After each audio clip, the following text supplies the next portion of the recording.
우리 치노벨리의 믿음 선포 함께 하도록 하겠습니다. 하나님은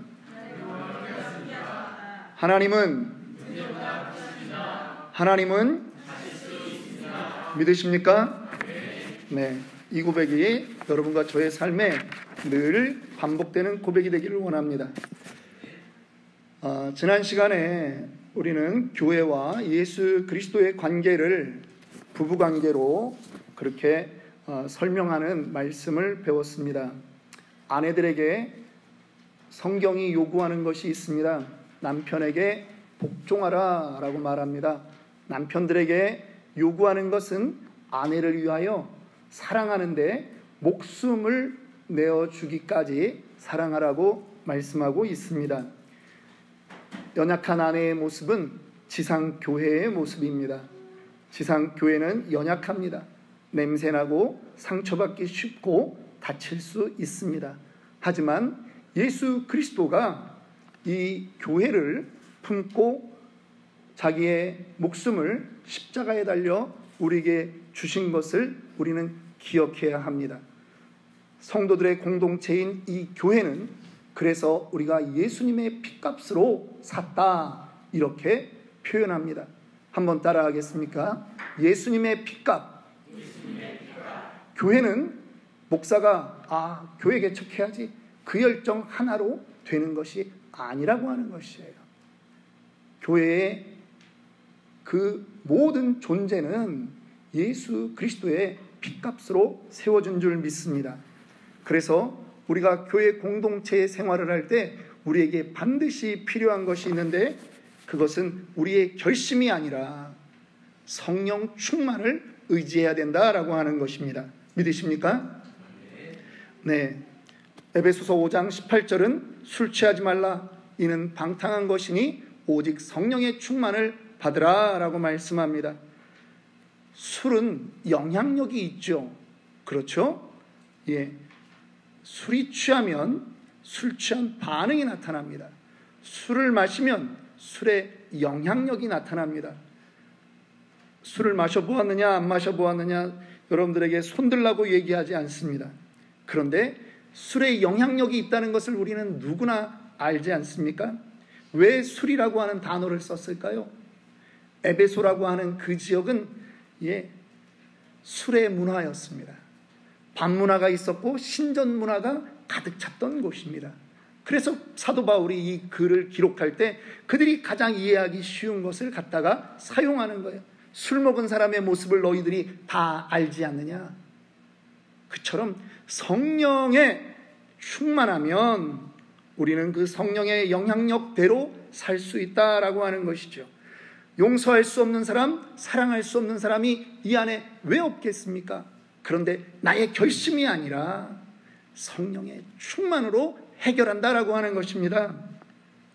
성령 충만해야 하는 이유를 오늘 저는 계속 이어서 에베소서 6장 1절부터 9절까지의 두 부류의 말씀에 대해서도 살펴보려고 하는 것입니다. 첫 번째, 자녀들이 아버지에게, 부모에게 순종하고 부모들은 자녀를 노엽게 하지 않으며 그들을 교훈과 훈계로 양육해야 되는 이 일에도 성령의 충만이 필요한 것입니다. 직장에서 혹은 사회생활에서 아랫사람들이 윗사람을 섬기는 그 모든 일들, 아니 더 어려운 것은 윗사람들이 아랫사람을 대하는 그 일에서조차도 여전히 성령 충만으로 해야 하는 것입니다. 여러분, 저는 오늘 시간 관계상 특별히 자녀들에 대한 그러한 부분, 아비들에 대한 부분, 이 부분에 대해서 집중해서 말씀을 나누려고 합니다. 자녀들이 먼저 해야 되는 것이 있습니다. 부모를 공경해야 됩니다. 일부 예배를 드리면서, 일부 예배라고 하는 것은 2부 시간에 봉사인원으로 섬겨야 되거나 혹은 이 2시 이후에 또 생명과 관련된 그러한 직장 생활 때문에 부득이 예배를 드릴 수 없는 분이 함께 드리는 그 예배입니다. 그래서 부모님께 어떻게 효도하십니까? 제가 이제 물었습니다. 그리고 아무도 답을 못하죠. 어떻게 효도하시냐고 그러면. 그래서 제가 가장 간단한 효도에 대해서 알려드렸습니다. 여러분, 자주 전화를 드리셔야 합니다. 일주일 동안 전화 자주 드린 분 손 한번 들어보십시오 했더니 이게 웬일입니까? 그분들이 지금 안 듣고 있으니까 제가 이제 고자질을 하는 거예요. 전화들을 안 하더라고요. 그래서 예배를 드리는 게 문제가 아니라 지금 회개하고 지금 통성기도하고 다시 말씀 듣자. 여러분, 우리 청년들 돈 필요할 때만 부모님께 전화하는 일이 없기를 바라요. 미니멈 일주일에 한 번은 보이스톡으로 부모님께 전화하세요. 부모님은요, 지겨운 것 같아도 여러분 목소리 한번 듣는 게 그게 기쁨이에요. 어디선가 이렇게 아멘 소리가 나오는 건 이미 그걸 다 느껴봤다라고 하는 거죠. 그래서 여러분, 성경은 우리 젊은이들에게 또 자녀된 모든 사람에게 부모님에게 순종하라라고 권하고 있습니다. 그런데 왜 순종해야 되는 줄 아세요? 첫 번째, 인간의 자연적인 그 본능에 우리는 효도가 들어가 있는 거예요. 미물이지만 반포지효라 하는 말이 있습니다. 돌이킬 반, 반대, 이런 얘기예요. 포, 먹을 포자예요. 포만감할 때 그 포자예요. 그런데 그거를 가지고 효도하는 짐승이 하나 있는데 까마귀를 말합니다. 까마귀는 자기를 키워준 그 어미새가 늙으면 자기가 먹이를 먹고 물고 왔다가 그것을 먹은 것을 토해내는 거예요. 그걸 가지고 어미새가 먹도록 그렇게 하는 거예요. 세상의 자연의 미물도 부모를 공경하게 되어 있는 것입니다. 두 번째, 우리 크리스찬은 더 하나님을 공경할 뿐 아니라 부모님을 공경해야 되는데 그것은 10계명에도 하나님께서 언급해 놓으신 거예요. 제5계명이 내 부모를 공경하라는 거예요. 그리고 이것을 실천하는 모든 사람에게 하나님은 네가 이 땅에서 장수하리라 그렇게 말했어요. 여러분, 여기서 이 장수의 의미를 단지 육신의 장수뿐만 아니라 그 효도하는 자녀에게 있어서 그 부모의 메시지, 부모의 말씀의 영향력이 오래 간다라고 하는 거예요. 부모가 돌아가셨지만 그 이 땅에서 장수하리라고 하는 그 말의 의미는 부모가 오래 사는 것뿐만 아니라, 네가 오래 사는 것뿐만 아니라 부모의 영향력이 오래 가고 너 역시 너의 자녀에게서 너의 영향력이 오래 간다라고 하는 것을 의미하는 거예요. 저는 여러분들이 모두 장수하기를 원합니다. 오래 사세요. 축복입니다. 그런데 여러분, 하나님의 약속이 있는 거거든요. 여러분들이 부모님을 공경하십시오. 예수님도 부모님을 공경했습니다. 그 예수님의 육신적인 어머니 마리아가 자기가 이제 맏아들로 그렇게 섬기고 왔는데 나중에 본인이 죽게 되면 이 어머니를 어떻게 할까 하는 마음에 십자가상에서도 제자 요한에게 어머니를 부탁하는 그 마음이 있는 거예요. 여러분, 우리는 지금 물질로 부모님을 섬기라고 하는 건 아니에요. 못하는 사람들도 있는 거예요. 그런데요, 순종하세요. 들으세요. 부모님 말씀이 때로는 구시대적인 그런 것이라 할지라도 여러분, 순종하세요. 우리 한국 사람들은 성경이 없던 시절에도 성경의 메시지를 그대로 반영한 속담인가? 그런 말이 있어요. 부모님 말씀을 잘 들으면 자다가도 뭐가 생긴다? 떡이 생긴다. 여러분, 부모님 말씀을 순종하세요. 성경에 있는 대로 그렇게만 하시면 여러분 앞날에 큰 복이 임할 줄 믿습니다. 그런데 이제 아버지들에게, 윗세대에게, 기성세대에게 하는 말을 저는 더 주목하려고 합니다. 5월달만 되면 우리 자녀들에게는 이 부모님을 공경해라 이런 말씀은 너무나 많이 들었을 거예요. 여러분, 그런데 성경은 공평하게 가고 있어요. 부모에게도 말합니다. 4절 말씀입니다. 또 아비들아, 너희 자녀를 노하게 하지 말고 오직 주의 교훈과 훈계로 양육하라. 오늘 본문을 자세히 보면요, 부정적인 혹은 소극적인 메시지가 있고 적극적이고 긍정적인 메시지로 그렇게 나뉘어지는 것을 우리는 볼 수 있습니다. 소극적인 메시지, 그것은 너희 자녀를 노엽게 하지 말라라고 하는 말이 되겠죠. 적극적인 메시지는 무엇입니까? 주의 교양과 훈계로 양육하라라고 하는 말이에요. 저는 오늘 이 구절을 가지고 두 가지로 나눠서 좀 살펴보려고 합니다. 첫째는 소극적인 그 양육의 부분을 살펴보겠습니다. 자녀를 노엽게 하지 마라. 도대체 이 말은 무엇일까요? 부모님이 자녀를 키우면서 부모님의 기질과 성격을 다 컨트롤하지 못할 때 발생하는 거예요. 부모님이 먼저 욱하는 거죠. 부모님의 어떤 잘못된 습관이 자녀를 화나게 하는 거죠. 그것으로는 자녀를 온전히 훈육할 수 없다라고 그렇게 성경을 말씀합니다. 여러분, 보여지는 기질의 문제라면 그거는 좀 더 쉽게 고칠 수 있을 것 같아요. 그런데 보여지지 않는 습관의 문제라면 이거는 정말 어려운 거예요. 저는 그 습관의 문제 중에 자녀를 노엽게 하는 습관의 문제를 부모 안에서 찾아보았습니다. 여러 청년들에게 물어봤습니다. 우리 회사에 있는 직원에게도 물어봤습니다. 어떨 때 화가 나더냐? 쉽게 대답은 못하는데 이런 말을 하더라고요. 남하고 비교할 때 제일 짜증난다는 거예요. 나는 그냥 나대로 좀 받아줬으면 좋겠는데 짜증난다는 거예요. 그래서 인터넷에 찾아봤습니다. 자녀를 망치는 50가지 이유. 너무 많았어요. 저도 깜짝 놀랐습니다. 10가지도 아니고 50가지를 얘기를 하냐. 죄송해요, 우리 청년들.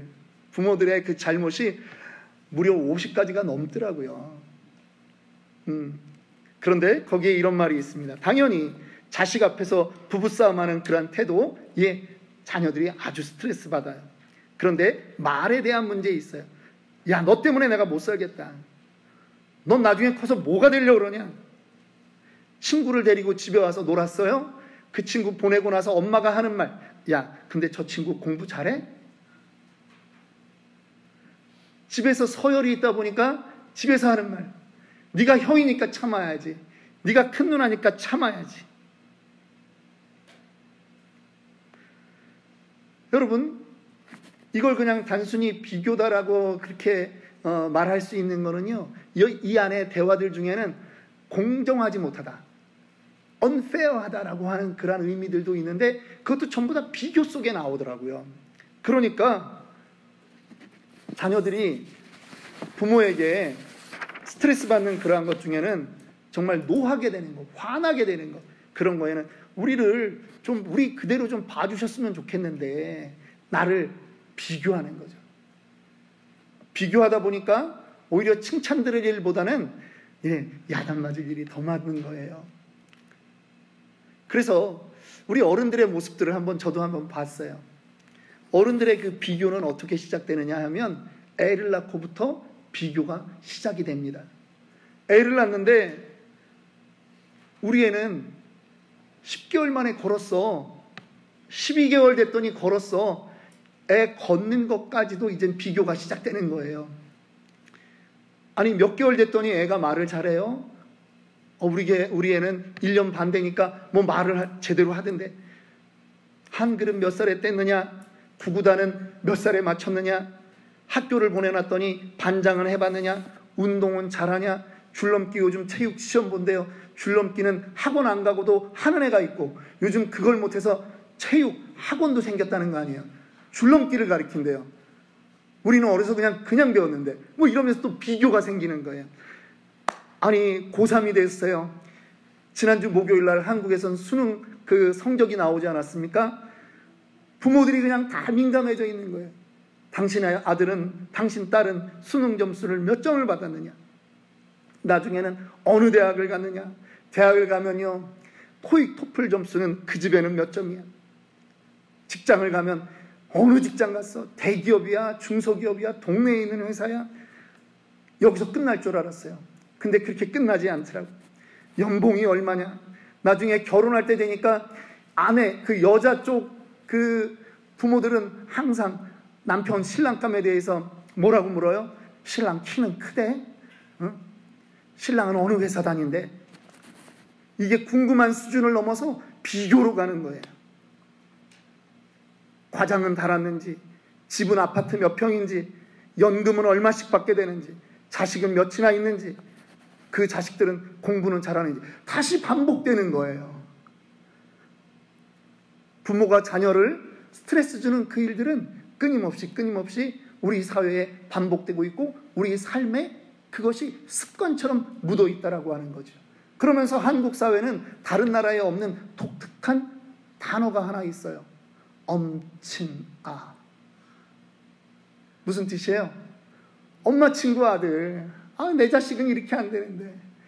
엄마 친구 그 아들은 진짜 내가 얼굴도 본 적이 없는데 그 아들은 너무 잘 되고 있어. 맨날 우리 엄마는 그 아들 얘기야. 그 집 얘기야. 자녀를 노엽게 하는 것입니다. 비교하면 행복해지는 자녀는 없습니다. 목사님이 이 정도 얘기하면 우리 청년들 쪽에서 박수가 나오리라고 좀 기대했어요. 오늘은 청년들 길을 좀 살려주려고 그래요. 열심히 살고 있거든요. 여러분들 지난주에 혹시 시험 성적이 여러분들 마음에 안 들더라도 염려하지 마세요. 첫째, 한국에 계신 부모님이 그 성적을 모른다는 거. 둘째, 여러분의 인생의 점수가 그 시험 점수가 아니라는 거예요. 당당하세요. 열심히 해야 되는 거는 우리에게 필요한 것입니다. 그런데 열심히 했는데 자기에게 잘 안 된 그 부분, 여러분, 그것 때문에 여러분들의 인생이 위축될 필요 없다라고 하는 것입니다. 성경은요, 생명은 하나님의 것이라고 말씀하고 있어요. 믿으십니까? 여러분의 자녀들 내 것이 아니에요. 내 것이 아니에요. 여러분의 자녀들 하나님의 것입니다. 하나님이 여러분에게 맡겨주신 것입니다. 예전에 제가 브레아에 살았어요. 그러면 신학교도 그때는 브레아 옆에 있었어요. 그 점심 먹기 가장 좋은 데가 어디냐면 브레아 몰 거기 2층에 푸드코트예요. 거기를 가면 그 뭐 꼭 날짜가 맞은 거는 아닌데 제가 잘 모르겠어요. 근데 어떤 사회 단체에서 이 다운 증후군이 있거나 또 몸에 어떤 장애가 있는 그런 친구들을 데리고 그곳에 나와서 식사를 먹도록 이렇게 하고 또 서로 도와주는 그러한 장면들을 보게 되는 거예요. 미국이 왜 선진국이라고 부릅니까? 한국에서 예전에 저희가 어렸을 때 장애가 있는 친구들 밖에 나가서 못 놀게 했어요. 창피하다고. 근데 선진국이 되는 이유는 그러한 장애에 대해서도 이 생명은 누가 주셨다? 하나님이 주셨다. 그래서 당당하게 데리고 나오는 거예요. 아니, 장애가 있는 아이들도 당당하게 데리고 나오는데 내 자식이 줄넘기를 조금 못한들, 내 자식이 기말고사를 조금 못 본들, 아니 그게 무슨 문제가 되겠습니까? 우리는요, 오로지 그들을 위해서 기도하고 그들을 심령적으로 바르게 양육해야 될 책임이 있는 그러한 청직이라고 하는 것입니다. 자녀를 볼 때 영혼에 집중하기를 원합니다. 그들은 하나님으로부터 주어진 귀중한 영혼이요, 우리 부모는 그들의 보호자이며 관리자인 것입니다.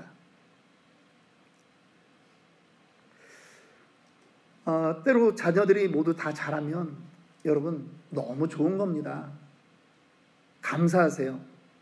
근데 자녀들이 삐그덕거릴 때가 있어요. 살다 보면. 참으세요. 기다리세요. 하나님도 아직 그 자녀에게 실망하지 않았는데 왜 여러분들이 먼저 실망을 합니까? 원망하거나 욕하지 마십시오. 또 때로는 남의 자식이 잘 되는 일들을 보게 됩니다. 예, 축하하세요. 감사하세요. 혹은 어떤 경우는 남의 자녀가 그렇게 또 이상적으로 잘 안 될 때도 있습니다. 여러분, 그럴 때 여러분들의 판단을 중지하세요. 여러분들의 판단을 중지하세요. 하나님은 즉시 갚으시는 하나님이 아닙니다. 우리 이 자리에 있는 여러분들도 여러분들의 죄와 여러분들의 잘못에 대해서 하나님이 즉시 갚으셨으면 이 자리에 살아남을 사람 아무도 없어요. 하나님 아직도 그 어떤 영혼에 대해서 하나님은 실망하지 않고 있습니다. 하나님 아직도 그 영혼에 대해서 기대하는 게 있어요. 그래서 여러분도 비교하지 마세요. 부모가 적극적으로 해야 될 그러한 일도 있습니다. 두 번째입니다. 주의 교양과 훈계로 양육하는 것이죠. 양육이라는 말은요, 성숙하기까지 먹이고 기르라 라고 하는 뜻입니다. 부모의 일차적인 일은 자녀들을 잘 키워나가는 것이 하나님께로부터 받은 그러한 사명입니다. 그런데 참 이 자녀를 키우는 일이 그렇게 말처럼 쉽지 않아요. 초식동물들은요, 태어나면 길어도 10분 이내에 다 뜁니다. 여러분들 동물의 왕국에서 사슴 낳는 거 보셨어요? 사슴이 태어나면요, 얘가 누가 도와주지도 않았는데 지가 부들부들 떨면서 일어나요. 그런데 몇 번 걷고 나면 이제 막 엄마 사슴 주변에서 뛰기 시작하는 거예요. 그래서 그 대열 안에 들어가가지고 얘가 다른 데로 이동해서 또 풀도 뜯고 그래요. 와, 사슴 구실하는 거예요. 사람 구실 얼마나 기다려야 돼요?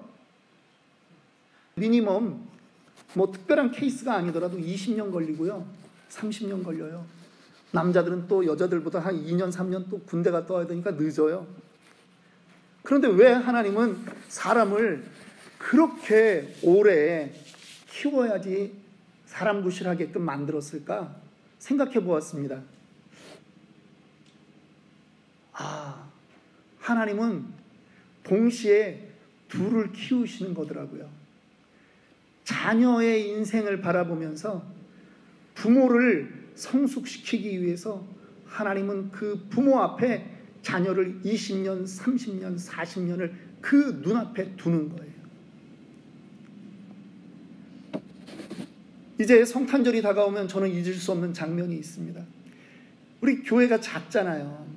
근데 처음 개척을 했을 때는 그냥 뭐 성도도 몇 명 없으니까 우리 그 전날 그 온천에 가서 22명인가 23명 다들 그 온천하고요, 교회 와서 예배드리고 다 올라와가지고 여기서 관객은 그날 함께 못 갔던 분 2분이 관객이에요. 그리고 우리 빨간 모자 쓰고 캐롤송 부르고 그날 성탄절 찬양 예배가 끝났어요. 그 다음 해부터 주일 학생들이 올라와서 찬양을 하기 시작했는데 우리 장 목사님 큰아들 사무엘, 이 아이가 집에서 열심히 연습했어요. 열심히. 그래서 엄마 아빠도 기대를 하는 거야. 올라갈 거라고. 올라가서도 잘할 줄 알았는데 당일날이 됐는데 안 올라가는 거예요. 엄마는 우리 보라 사모님이 참 인내심이 좋아요. 엄마 얼굴이 빨개지는 거예요. 성도에게 미안한 게 아니라 저놈을 저걸. 그래도 요즘은 여기 올라와서 성경 말씀을 외우잖아요. 얼마나 이쁜지 몰라요. 그런데 여러분, 하나님의 입장 생각해 보셨어요? 목사를 통해서 또 성경 말씀을 통해서 여러분들에게 교회에서가 아니라 세상에 나가서 이렇게 살아야 됩니다, 세상에서 당당하게 살아야 됩니다. 주의 자녀로 살아야 됩니다. 그렇게 다 이야기해 줬는데 왜 여러분들 세상에 나가면 쪼그라드는 거예요?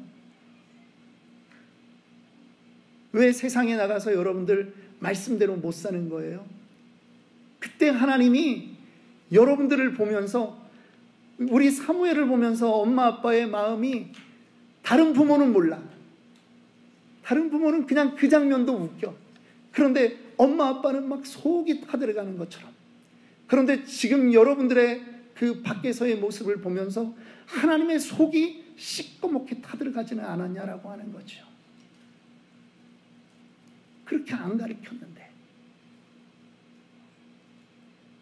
그래서 하나님이 여러분들 앞에 여러분들의 자식을 둔 것입니다. 매사의 일들을 통해서 하나님의 마음을 알아가자. 이 일들을 통해서 하나님의 마음을 알아가자. 그렇게 하는 거예요. 똥 싸고 오줌 싸는 아이를 키우면서 아무도, 어떤 부모도 화내지 않습니다. 그런데 그때 생각해야 돼요. 내가 우리 부모님에게 순종해야 되는 이유가 이거구나. 나를 이렇게 키우셨구나. 우리 부모는 자녀들에게 올바로 양육해야 됩니다. 세상의 원리를 가르치는 게 아니에요. 하나님의 법을 가르쳐야 되는 거예요. 말씀을 가르쳐줘야 돼요. 여러분, 그래서 자녀 교육이 중요한 겁니다. 세상에서 승진하고 사업을 통해서 돈 많이 벌어도요, 자식이 잘못된 길로 발을 들여놓으면 그 마음이 얼마나 아픈지 모릅니다. 그래서 여러분, 이 자녀 교육도 우리가 할 수 없어요. 그래서 오늘 이 제목 똑같이 정해봤습니다. 한번 다 같이 따라 읽습니다. 여전히 성령 충만이 답입니다. 지난주일도 우리의 제목은 성령 충만이 답입니다 라고 우리는 배웠습니다. 그런데 여전히 우리 자녀와의 문제, 가정의 문제, 성령 충만이 답이에요. 여러분들 가정에는 어떤 성령의 그러한 운행하시는 가정 분위기가 있습니까? 이렇게 묻는 이유가 있어요. 우리가 예수를 믿으면 우리 안에 누가 오세요? 성령 하나님이 좌정하세요. 그러면 그 가정에는 성령의 분위기가 나타나야 되는 거예요. 말 그대로 성령의 열매로 충만하고 사랑이 가득하고 기쁨이 충만하고 화평이 넘치며 긍휼이 그들 생활 가운데 있고 선한 행동이 있고 맡은 일에 충성하며 온유한 성품으로 서로 친절하게 대하고 모든 일에 절제가 있게 그렇게 행동하는 것이 그 가정의 가풍으로 자리 잡아야 한다라고 하는 것입니다. 성령의 분위기가 여러분들 가정에 나타나야 된다라고 하는 거예요. 혹시 이 점이 어려우시다면 여러분들에게 제가 전하는 자녀를 위한 가장 풍성한 기도 제목 14가지가 있지 않습니까? 한번 우리 선포기도 우리 올려주시면 고맙겠습니다. 부모가 날마다 이것을 가지고 선포하세요. 자녀들 이거를 가지고 기도하세요. 그러면 이렇게 될 줄 믿습니다. 왜? 기도는 반드시 하나님이 들으시기 때문입니다. 우리 한번 나를 적용해도 되고요, 교회를 적용해도 되고 자녀를 해도 되는데 14가지 한번 읽어보겠습니다. 감사 나눔 이쪽으로 갑니다. 순서를 시작. 감사할지어다, 나눠줄지어다, 도전할지어다, 리더로 서게 될지어다, 만남의 복을 받을지어다, 변화를 주도할지어다, 성령에 민감할지어다, 온 세상을 무대로 살지어다, 지혜 지식이 충만할지어다, 책임질지어다, 큰 꿈 꾸며 웃을지어다, 튼튼한 영육이 될지어다, 품어주는 인생이 될지어다, 하늘문이 열리는 복을 받을지어다. 아멘입니까? 네. 여러분 날마다 이 기도를 반복하세요. 그러면 이 기도를 받는 자녀들의 얼굴이 환해지고 그 자녀들이 때로는 잠시 실패의 길이 있다 할지라도 다시 일어나게 될 줄 믿습니다. 부모가 이렇게 살 수 있다는 것, 우리의 의지로는 안 된다라고 하는 거예요. 날마다 성령을 의지하십시오. 성령을 의지하십시오. 5절부터는 종들과 상전의 관계를 성경에서 말하고 있어요. 서로 존중하고 사랑하는 관계가 되라는 거예요. 아랫사람에게는 윗사람 있을 때만 잘하지 말고 없더라도 하나님 앞에서 하듯 해라. 윗사람 위에서 위협하듯이 그렇게 하지 마라. 여러분, 어떤 사람이 어려운지 모르겠어요. 그런데 아랫사람이나 윗사람이나 오늘 말씀에서 정한 그것을 지켜내려면 역시 성령 충만이 답인 줄 믿습니다. 지난 시간에는 부부관계로 교회와 하나님의 관계를 말했다면 오늘은 세대의 문제, 신분의 문제, 이것을 우리가 살펴보았습니다. 답은 성령 충만입니다. 나의 의지로는 안 됩니다. 성령께 기도하십시오. 성령을 의지하십시오. 성령과 동행하는 저와 여러분들 되기를 원합니다. 함께 기도하겠습니다.